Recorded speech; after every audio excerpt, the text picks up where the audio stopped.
We're following breaking news this morning in Savannah on I-16. A crash has closed all eastbound lanes and one westbound lane of traffic on I-16 at the Dean Forest Road exit. This is a live look from our Chatham Parkway Skycam. This happened just before 3 a.m. There you can see blue lights flashing out there in the distance. Earlier, they were actually detouring people off of I-16 onto Dean Forest, but now we are hearing reports that there has been another crash. Someone has actually crashed into one of the Savannah police cruisers. SPD officer Anthony Christie responded to block off the eastbound lanes of I-16 using his police car, sending all of the traffic to detour using that Dean Forest exit. GSP says that's when a tractor trailer struck his police car on the passenger side. A Savannah police officer was killed this morning in one of the 3 crashes on I-16. We grieve with his wife, Cole. We grieve with his family who he has left behind. We grieve with all those who are friends with him. We grieve for our community. If you lived in a cave and you don't know what the 200 Club is, they support our families in times like this.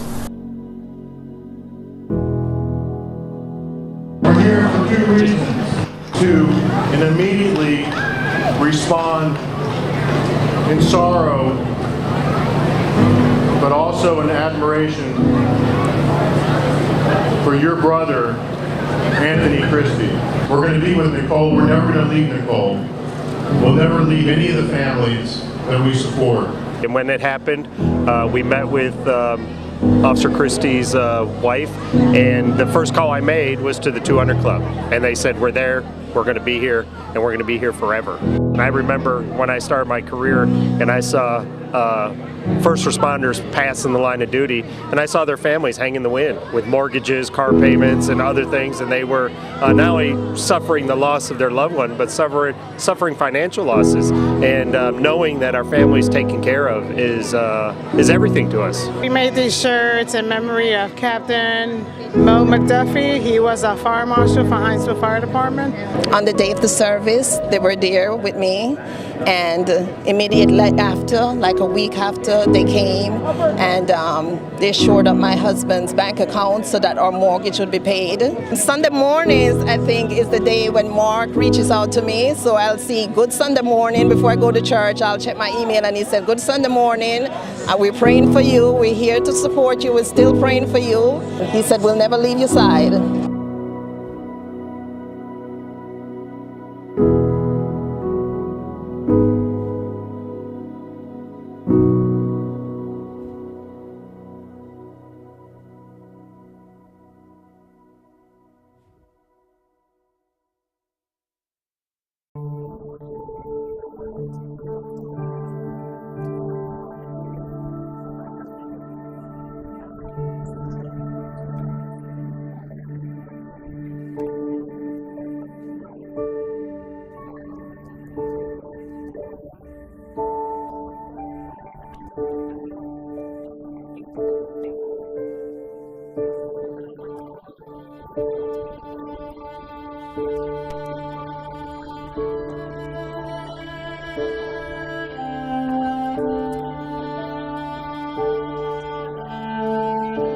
And caring for those who care for us forever. We never stop. As long as the family will let us be a part of their lives, we will be a part of their lives each and every year throughout the year. It's helped out one of my brothers who just passed, Corporal Tron Lewis, helped out his family a lot, and just knowing that there's someone there, people there to help you out when times are difficult and you need, just need a little extra hand in things in life, just to help you keep going. My youngest daughter, Morgan, she's right there.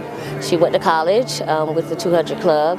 Mr. Argentina approached her. She first was very reluctant because we did not know about them. We thought it was like some type of charity, and we didn't want to accept it. But reluctantly, he continued to talk to her, and she accepted the donations, and we found it very fulfilling. See, initially, I did this for a selfish reason, to honor the memory of my son. It didn't take long to realize that this was sorely needed.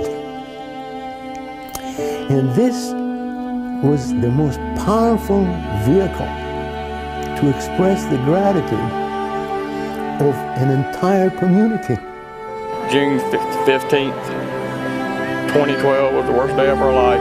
We live with it daily. Every time something comes on the news about an officer or something, it just peels that scab right back open again. It's helped these kids a lot, a whole lot, a whole lot. God bless for the 200 Club is all I can say.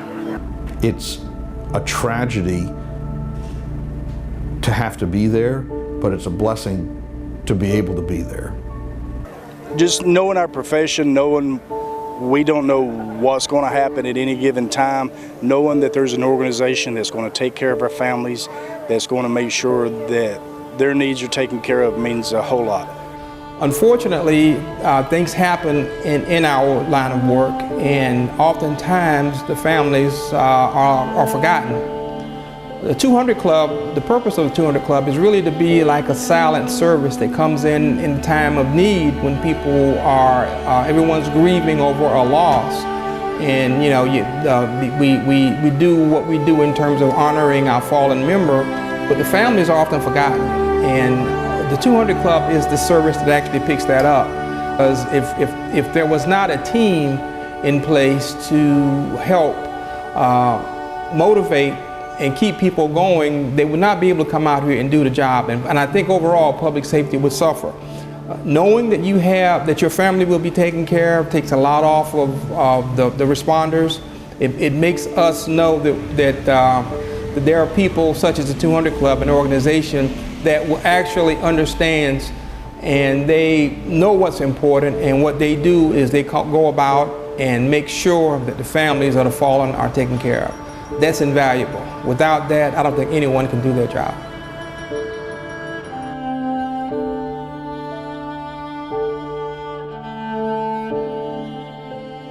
This fall on WTOC, you'll be able to watch a program that raises awareness to the organization that takes care of those who takes care of us. In tonight's Good News, Tim Gatter shows us how a recent preview of that program just might have already started the effort to get the 200 Club of the Coastal Empire the attention and support it needs. Television stations don't often show people what they're working on for later. Future projects about as protected as classified information. But it's a good thing Craig Harney showed people what he's been up to lately. Just a little sample just for them to see where we're going. It's a larger documentary, but here was a like 3 or 4 minute piece that carved out as a freestanding element to kind of let them know the direction we were going. Craig is working on a documentary about the 200 Club of the Coastal Empire, the organization that makes a lifetime commitment to the surviving spouses and children of first responders killed in the line of duty. And he shared a preview of his unfinished work with the organization's leadership. It's fantastic. You know, one of the biggest challenges that we have is awareness. And I think when you can create a piece like that to show particularly the testimonials from our surviving family members, it's probably the most impactful thing that we can do. And Craig's 3-minute clip is now impacting the future of the 200 Club, creating an excitement within the organization that will lead to its growth. And then you get a reaction like OC's, which was completely unanticipated and just marvelous.